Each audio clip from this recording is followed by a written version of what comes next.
بسم اللہ الرحمن الرحیم۔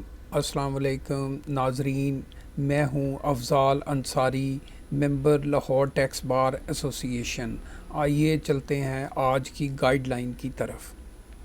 آج کا ہمارا ٹاپک ہے انکم فرام سیلری۔ اس میں ہم ڈسکس کریں گے کہ انکم ٹیکس آرڈیننس کے مطابق سیلری کی ٹیکسیشن کیسے ہوتی ہے۔ تو آئیے شروع کرتے ہیں۔ اس میں سب سے پہلے ہم دیکھتے ہیں کہ امپلائمنٹ کی کیا ڈیفینیشن ہوتی ہے۔ امپلائمنٹ میں یہ 3 پاسبلٹیز ہو سکتی ہیں کہ کسی بھی کمپنی میں کوئی ڈائریکٹرشپ ہو، کوئی بھی ڈائریکٹر ہے، وہ امپلائمنٹ کی ڈیفینیشن میں آئے گا۔ دوسرا یہ ہے کہ کسی بھی ادارے میں کوئی بھی شخص اگر کام کرتا ہے اور اسے فکسڈ سیلری یا اماؤنٹ ملتی ہے یا اسرٹینیبل ریمونریشن ہے، یعنی جس کا تعین کیا جا سکتا ہو، تو وہ بھی سیلری کی امپلائمنٹ کی ڈیفینیشن میں آئے گا، یا کسی بھی پبلک آفس میں کوئی کام کرتا ہو۔ یہ تینوں صورتیں ہیں امپلائمنٹ کی۔ اب ہم دیکھتے ہیں سیلری کی ٹیکسیشن کے حوالے سے کہ سیلری کی ٹیکسیشن کیسے ہوتی ہے اور کون کون سی اماؤنٹس سیلری انکم میں ایڈ ہوں گی۔ سیلری کی جو ٹیکسیشن ہوتی ہے وہ ریسیوڈ بیسس پہ ہوتی ہے، یعنی جس سال میں اماؤنٹ وصول ہوگی اس سال وہ ٹیکس ہوگا۔ اگر جون کی سیلری بھی جولائی میں ملی ہے تو وہ اگلے سال میں ٹیکس ہوگی۔ آگے چلتے ہیں۔ سیکشن 12 کا سب سیکشن 2 ہے کہ کوئی بھی رقم جو ہے وہ امپلائی کو ملی ہوگی امپلائمنٹ سے، جو کہ ریونیو نیچر کی ہوگی یا کیپٹل نیچر کی ہوگی، یعنی منتھلی کوئی اماؤنٹس آ رہی ہے یا کوئی 1-2 سال کی اکٹھی ہو کے مل رہی ہے تو وہ سیلری ہی سمجھی جائے گی۔ تو انکلوڈنگ اس میں اینی پے اور other remuneration to an employee including leave pay ملے یا payment in lieu of leave ملے، اوور ٹائم ملے، بونس ملے، کمیشن، فیس یا گریجوٹی یا ورک کنڈیشنز۔ تو یہ تمام صورتیں ہیں کہ جو بھی اماؤنٹ ملے گی وہ سیلری میں ایڈ ہوگی، سیلری انکم کے ہیڈ کے انڈر۔ اس سے علاوہ کوئی پرکوزٹس یعنی سہولیات وغیرہ ملتی ہیں، کنوینس ملتا ہے، یوٹیلیٹیز ملتی ہیں، تو جسے کوئی اماؤنٹ میں کنورٹ کیا جا سکتا ہے یا نہیں۔ فرض کیا کسی کو گندم ملتی ہے، چاول ملتے ہیں، تو وہ بھی سیلری انکم میں ایڈ ہوگی۔ آگے چلتے ہیں۔ کوئی بھی الاؤنس جو ملے گا وہ بھی سیلری انکم ہی تصور ہوگا، جیسے cost of living allowance, subsistence, rent, utilities, education, entertainment یا ٹریول الاؤنس، تو یہ سیلری انکم میں ایڈ ہوں گے۔ اس میں کہ امپلائی کو کچھ رقم دی جاتی ہے اس کی ڈیوٹی پوری کرنے کے لیے۔ فرض کیا کوئی کوریئر ہے اور اس نے باہر جانا ہے اور جو اسے پیسے ملتے ہیں تو وہ اس میں شامل نہیں ہوگا۔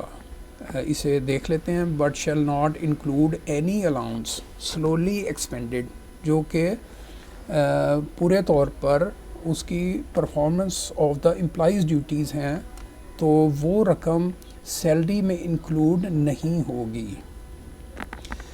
اس میں ایک ایکسپلینیشن ہے کہ اگر کوئی رقم بزنس پرپز کے لیے بے شک دی جا رہی ہے، لیکن وہ فکسڈ بیسز یا پرسنٹیج آف سیلری کے حساب سے دی جا رہی ہے، تو وہ سیلری میں انکلوڈ ہوگی۔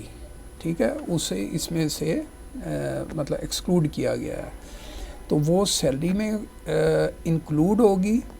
اور اس سے علاوہ اگر کوئی الاؤنس دیا جاتا ہے، فرض کیا 10,000 دیے، 6,000 خرچ ہو گئے، 4 نہیں خرچ ہوئے، تو جو 4,000 ہیں وہ بھی سیلری میں انکلوڈ ہوں گی۔ آگے چلتے ہیں۔ کوئی بھی ایکسپینڈیچر جو امپلائی کرتا ہے، پرسنل ایکسپینڈیچر، تو وہ اسے ریمبرس کیا جاتا ہے، تو وہ بھی سیلری میں انکلوڈ ہوگی وہ رقم. جی آگے چلتے ہیں. جی اس سے علاوہ کوئی بھی رقم جو ملتی ہے ان لیو آف اور in addition to salary and wages کے علاوہ یا اس کے لیے، تو وہ بھی سیلری میں انکلوڈ ہوگی. جیسے کہ اگر کوئی امپلائمنٹ ریلیشن شپ کی وجہ سے کوئی رقم ملی ہے، یا کنڈیشنز آف امپلائمنٹ کی وجہ سے ہے، مثال کے طور پہ کان کنی میں یا بوائلر ہاؤس کے پاس، یا کسی بھی وجہ سے اسے کوئی رقم ایکسٹرا ملتی ہے، تو وہ بھی سیلری میں انکلوڈ ہوگی.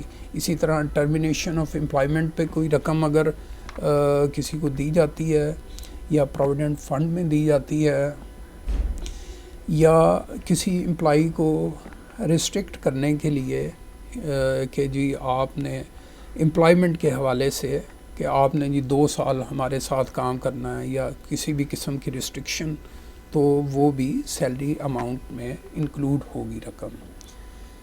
جی آگے چلتے ہیں. جی جو کوئی بھی پینشن یا گریجوٹی ہے تو وہ بھی سیلری انکم تصور ہوگی. جی اس سے علاوہ امپلائی شیئر اسکیم جو ہیں اس کے تحت کوئی شیئر ملتے ہیں یا اماؤنٹ ملتی ہے، تو وہ بھی سیلری انکم میں انکلوڈ ہوں گے. جی اب یہ ہے section 12A. No deduction shall be allowed against salary. جیسے بزنس میں ہوتا ہے کہ ایک ٹرن اوور لی جاتی ہے، پھر ایکسپینس ہوتے ہیں، پھر نیٹ پروفٹ آتا ہے، تو سیلری انکم میں جو ہے نا وہ پوری اماؤنٹ لی جائے گی ٹوٹل انکم میں، اور اس میں کوئی بھی ایکسپینس الاؤڈ نہیں ہوگا. جی آگے چلتے ہیں. جی سیکشن 110 ہے. Salary paid by private companies ہے. اگر کسی امپلائی کی سیلری میں کوئی ارلیئر ٹیکس ایئر کی اماؤنٹ شامل ہے، اور کمشنر جو ہیں وہ کمشنر صاحب یہ سمجھتے ہیں آن ریزنیبل گراؤنڈز کہ سیلری جو ہے وہ اس وجہ سے ڈیفر کی گئی ہے کہ اس کا ٹیکس کو بچایا جا سکے، تو وہ کمشنر صاحب جو ہیں وہ پچھلے سالوں میں وہ سیلری ٹیکس کر سکتے ہیں. جی آگے چلتے ہیں. جی اب ہم دیکھتے ہیں کہ سیلری کے ریٹس کیا ہیں. جی 6 لاکھ تک سیلری ایگزمپٹ ہوتی ہے، اور اس کے بعد جو سیلری انکم بڑھتی ہے تو اس حساب سے اس کے ریٹ آف ٹیکس بھی بڑھتے جاتے ہیں. ریٹرن فائلنگ کے وقت یہ دیکھا جاتا ہے کہ سیلری انکم کتنی ہے یا ادر ہیڈ سے انکم کتنی ہے. تو اگر ٹیکسیبل انکم سیلری کی 75% سے ایکسیڈ کرے تو اسے سیلری کے ریٹس لگیں گے. اگر دوسری انکم ٹیکسیبل زیادہ ہے، مثال ہے بزنس بھی ہے اس امپلائی کا، اور وہ سیلری انکم کے یعنی 25% یا اس سے زیادہ ہے، تو پھر نارمل اسٹینڈرڈ ریٹ لگیں گے. آگے چلتے ہیں. جی سیلری ٹیکسیشن کے اوپر ہماری دیگر گائیڈ لائنز بھی موجود ہیں یوٹیوب پر، جو کہ آپ وہاں سے دیکھ سکتے ہیں. جی ایک ہے allowances and perquisites, pension, provident fund, teacher and researcher, gratuity, termination benefits, foreign source salary, how to file income tax return of salary, withholding of salary, اور employees withholding control sheet in MS excel. جی امید ہے آپ کو ہماری یہ video پسند آئی ہوگی. آپ سے گزارش ہے کہ اس ویڈیو کو لائک اور شیئر کر دیں، اور ہمارے چینل کو ابھی تک آپ نے اگر سبسکرائب نہیں کیا تو سبسکرائب بھی کر دیں. آپ کا بہت شکریہ.